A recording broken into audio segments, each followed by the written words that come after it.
മക്കളെ എല്ലാവർക്കും നമസ്കാരം കേട്ടോ. നമ്മളെ പുല്ലിപ്പറമ്പിലെ ബിരിയാണി പീടികയാണ്. ഇപ്പം മസാല ദോശ, നെയ്റോസ്റ്റ് ഒക്കെ ഐറ്റംസ് ആയിരുന്നു കേട്ടോ. അടിപൊളിയല്ലേ, എല്ലാവരും വന്നൊന്ന് കഴിച്ചു കേട്ടോ. നിങ്ങളുടെ ചാനൽ ആദ്യമായിട്ട് കാണുക ഒന്ന് സബ്സ്ക്രൈബ് ചെയ്യണം കേട്ടോ. ഓക്കെ, എങ്ങനെ അടിപൊളിയല്ലേ? കട്ടുദോശ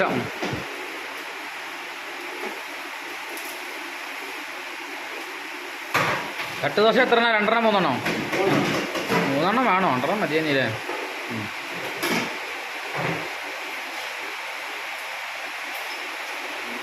കട്ടുദോശയും മസാല ദോശയും നെയ്റോസ്റ്റുള്ളത് ആ എല്ലാം കട്ടുദോശയും മസാല ദോശയും നെയ്റോസ്റ്റുകൾ. കട്ടുദോശക്ക് എത്രയാ? 40. മറ്റേ മസാല ദോശയ്ക്കോ? 50. മക്കളെ നല്ല മഴ കേട്ടോ പെയ്യുന്നു. എൻ്റെ ഇടയിൽ കൂടെ ഒന്ന് കയറിയത് ഈ കൊല്ലല്ല. എപ്പോഴാണ് രാവിലെ നിങ്ങൾ തുറക്കുക? അപ്പോൾ 5:30ക്കോ? 5 മണിക്ക് തുറന്നിട്ട് പിന്നെ വൈകുന്നേരം എത്ര മണി വരെ ഉണ്ട്? ഉപ്പുമാവും ചായ ഒക്കെ ഉണ്ട്.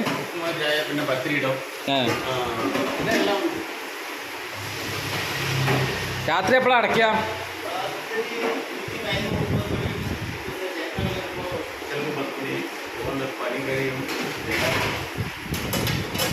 ദോശയ്ക്ക് എന്താ ഉള്ളത്? സാമ്പാർ, ചട്നി, ഉള്ളി ചമ്മന്തി.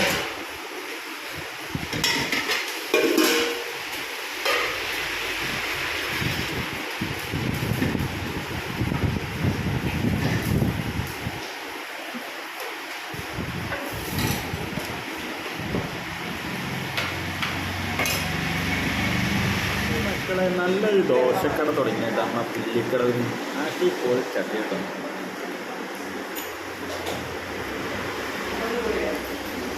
സൂപ്പറാണ്.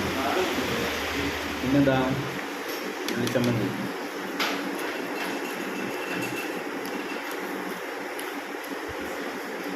എന്താ പറയുക, സാമ്പാറൊക്കെ ഉണ്ടല്ലോ.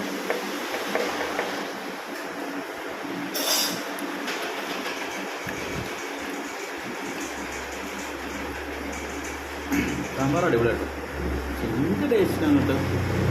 സാമ്പാർ ഓരോരുത്തർക്ക് ഓരോ ടേസ്റ്റാണല്ലോ. ഓക്കെ, പിന്നെ മക്കളെ ഇതിലേക്ക് ബീഫ്, ചിക്കനൊക്കെ ഉണ്ട് കേട്ടോ. പൊരിച്ചത് വരട്ടിയതൊക്കെ ഉണ്ട്, അടിപൊളിയാട്ടോ. പിന്നെ നമ്മളെ ബിരിയാണി അത് പൊളിയല്ലേ. നമ്മളൊന്ന് നോക്കിയിട്ട് ചെറിയ പീസ് 2-3-4 പീസ് ഉണ്ടാവും കേട്ടോ. അടിപൊളി ബിരിയാണി കേട്ടോ. നിങ്ങളൊന്ന് വന്ന് കഴിച്ചു നോക്കിട്ടോ. സൂപ്പറല്ലേ?